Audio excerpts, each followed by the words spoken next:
आज मैं आपको एक चीज़ के बारे में बताने वाला हूं कि हम लोग एक नए जनरेशन में पैदा हुए हैं, तो नए जनरेशन के हिसाब से हम लोग अपनी सेटिंग को किस तरह से कर सकते हैं। तो आज के टॉपिक में मैं आपको बताने वाला हूं कि अगर DVR हमारा रेजोल्यूशन सपोर्ट नहीं ले रहा है उस मॉनिटर के ऊपर, जो मॉनिटर कस्टमर का है, तो रेजोल्यूशन हम लोग किस तरह से कम कर सकते हैं। अगर आप इस सेटिंग को अप्लाई करने वाले हैं तो आपको एक राउटर होना बहुत ज़रूरी है। अगर कस्टमर का वहाँ पे इंटरनेट अवेलेबल है तो आपका काम इजी हो जाएगा।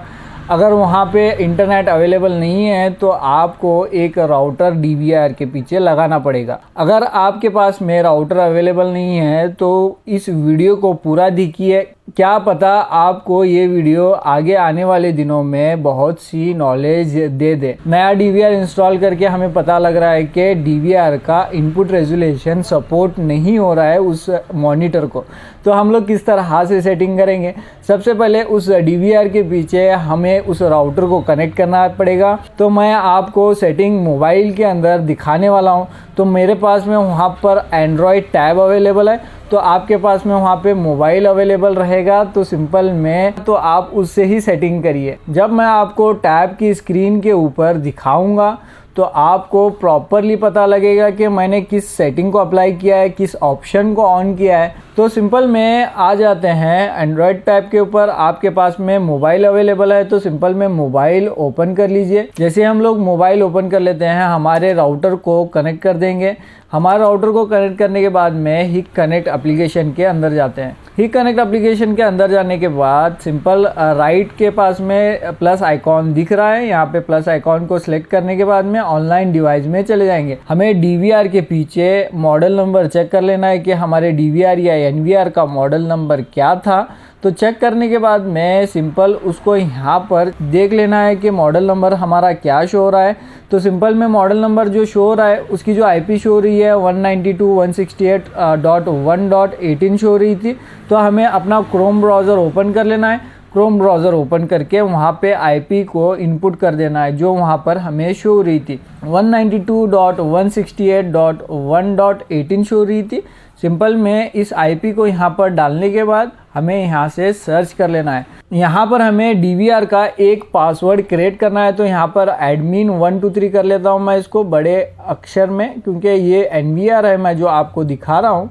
एक्ट 123 करने के बाद में यहाँ पे कंफर्म पासवर्ड में भी हमें जो ऊपर डाला होता है पासवर्ड वही डाल के एडमिन एक्ट 123 यहाँ से ओके कर देंगे। ओके करने के बाद में यहाँ पर जो है हमें IP कैमरे के लिए पासवर्ड पूछेगा, तो हम लोग वहाँ पर सेट कर सकते हैं पासवर्ड को। तो सिंपल पासवर्ड मैं यहाँ से सेट कर देता हूँ एडमिन एक्ट 123 वही पासवर्ड, यहाँ से ओके कर देंगे। ओके करने के बाद सिंपल में हमारा DVR जो है ईमेल ID पूछेगा। तो यहाँ पर रिकवरी के लिए हमें एक ईमेल ID दे देते हैं। वहाँ पर मैं अपना ईमेल ID दे देता हूँ videovision2535@gmail.com। यहाँ से नीचे की तरफ में सेव कर लेंगे। तो यहाँ से नीचे की तरफ में सेव सक्सेस करके दिखा देगा आपके मोबाइल के अंदर। यहाँ से सिक्योरिटी क्वेश्चन में चले जाते हैं, यहाँ पे इनपुट कर देते हैं सिक्योरिटी क्वेश्चंस को। आप वहाँ पर अपने अपने सिक्योरिटी क्वेश्चंस को डाल दीजिए। तो यहाँ पर मैं इस तरह से सिक्योरिटी क्वेश्चंस को डाल देता हूँ क्योंकि मुझे हर जगह पर वही डालकर आना होता है। तो सिंपल में रिकवरी के लिए मुझे याद रहता है। तो यहाँ से इसको भी सेव कर देते हैं। सेव करने के बाद में यहाँ से नीचे की तरफ में सेव सक्सेस दिखाएगा, तो यहाँ से ओके कर देंगे। ओके करने के बाद सिंपल में हमारा DVR लॉगिन हो जाएगा। लॉगिन होने के बाद में हमें यहाँ से लाइव दिख रहा है, प्लेबैक दिख रहा है या पिक्चर दिख रहा है, यहाँ पे कॉन्फ़िगरेशन दिख रहा है। सिंपल हमें कॉन्फ़िगरेशन के ऑप्शन में चले जाना है। जैसे हम लोग कॉन्फ़िगरेशन के ऑप्शन में जाते हैं, लेफ्ट कॉर्नर पे कई सारी सेटिंग्स दिख रही हैं। तो यहाँ पर हमें सिस्टम दिख रहा है, उसके नीचे सिस्टम सेटिंग दिख रहा है। सिस्टम सेटिंग में हमें basic information, time setting, RJ485, यहाँ पे मेन्यू आउटपुट दिख रहा है। तो यहाँ से हमें मेन्यू आउटपुट के अंदर चले जाना है। जैसे हम लोग मेन्यू आउटपुट के अंदर जाएंगे, VJ HDMI रेजोल्यूशन दिखाएगा। यहाँ से हम लोग DVR का रेजोल्यूशन कम करके यहाँ से सेव कर देंगे। जैसे हम लोग सेव करेंगे हमारा मॉनिटर वहाँ पर चलने लगेगा। तो सिंपल ये टॉपिक आपको मैंने बता दिया है कि अगर हम लोग अदर साइड के ऊपर हैं, हमारे पास में मॉनिटर अवेलेबल नहीं है, तो हम लोग किस तरह से इस प्रोसेस को कर सकते हैं एक राउटर की हेल्प से। अगर इस वीडियो के थ्रू आपको थोड़ी सी भी नॉलेज हो गई है तो इस वीडियो को लाइक करिए, इस चैनल को सब्सक्राइब करिए। अगर इस चैनल को आप सब्सक्राइब करेंगे तो मेरे लेटेस्ट वीडियोस आपको मिलते रहेंगे। चलिए चलते हैं नेक्स्ट वीडियो के अंदर।